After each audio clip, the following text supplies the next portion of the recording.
Ben ritrovati sul mio canale. Oggi nella playlist Le regioni d'Italia parliamo del Veneto, ma prima guardiamo insieme l'introduzione al canale. Ciao a tutti, io sono #chiedilagabri e in questo canale ti spiegherò come studiare meglio e quali argomenti e ti aiuterò a semplificare, soprattutto se sei travolto, come in questo caso, da una marea di compiti e non riesci a farli tutti, almeno pensi di non riuscircela. Io ti farò vedere il modo e te lo spiegherò per far cambiare i tuoi compiti da questo ammasso di libri così a così.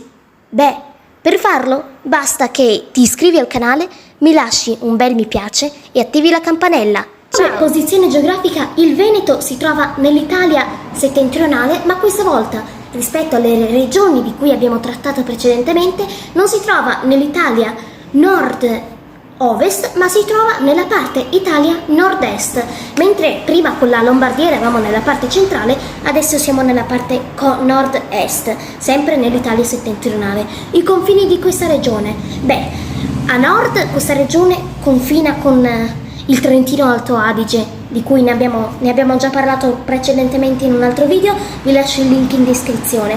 A sud-est con la Lombardia, come vediamo insieme, vedete anche qua mi sposto così vedete bene la cartina, poi a sud con l'Emilia Romagna, a est con il Mare Adriatico e a nord-est con il Friuli Venezia Giulia. Parlando di orografia, i monti principali sono il Monte Boldo, la Marmolada, che troviamo anche in Lombardia, vi lascio sempre il link di iscrizione anche di questo video, il Monte Cristallo e le 3 cime di Lavaredo e poi il Monte Grappa. Poi abbiamo anche come colline abbiamo i Colli Euganei, l'Altopiano e dei 7 comuni, mentre la pianura abbiamo pianura veneta e la pianura polesina. Parlando di idrografia invece, come fiumi abbiamo il Po che sfocia sempre in questa regione, abbiamo l'Adige che arriva dal Trentino, nome anche della regione Trentino Alto Adige, il Brenta, il Piave, storico fiume che è stato parte della Prima Guerra Mondiale, è stato un luogo dove la Prima Guerra Mondiale si è svolta, un luogo molto importante perché ha rappresentato per un periodo il fronte tra Italia e Austria e oltre ai fiumi, scusate, ci stiamo divagando, quindi abbiamo detto Po, Adige, Brenta, Piave e Livenza. Il lago ne abbiamo soltanto uno proprio principale, che è il lago di Garda, il lago più grande d'Italia che troviamo anche in Lombardia. Come mari abbiamo il Mare Adriatico, su cui il versante est si affaccia totalmente, tutte le parti tutte le parti venete est, o almeno la gran parte, affacciano sul Mare Adriatico.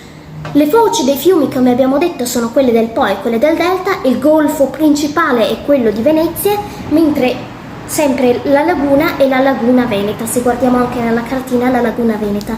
Parlando di clima, a sud della regione il paesaggio climatico è mite, grazie all'azione mitigatrice del vicino mare. Parlando di densità di popolazione, il Veneto è altamente popolato, c'è una vasta densità di popolazione, cioè 267 abitanti per chilometro quadrato. Il capoluogo di regione Venezia, una città metropolitana meravigliosa, l'ho visitata molto di recente e presto farò uno speciale dedicato soltanto a questa città.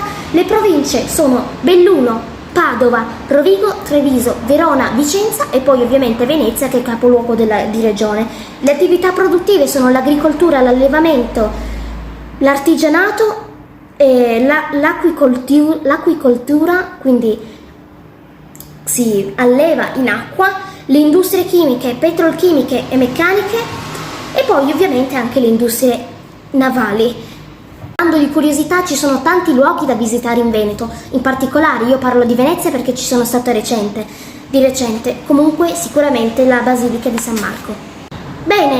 Come dicevo, pillola video lezione sulla regione Veneto finisce qui. Se il video vi è piaciuto andate immediatamente ad iscrivervi al canale, mettere un pollice in su, condividere con tutti i vostri contatti questo video e non perdervi i prossimi video del canale. Vi ricordo che ogni giovedì alle ore 17 esce un nuovo video, quindi non perdetevene neanche uno e come saluto, ciao!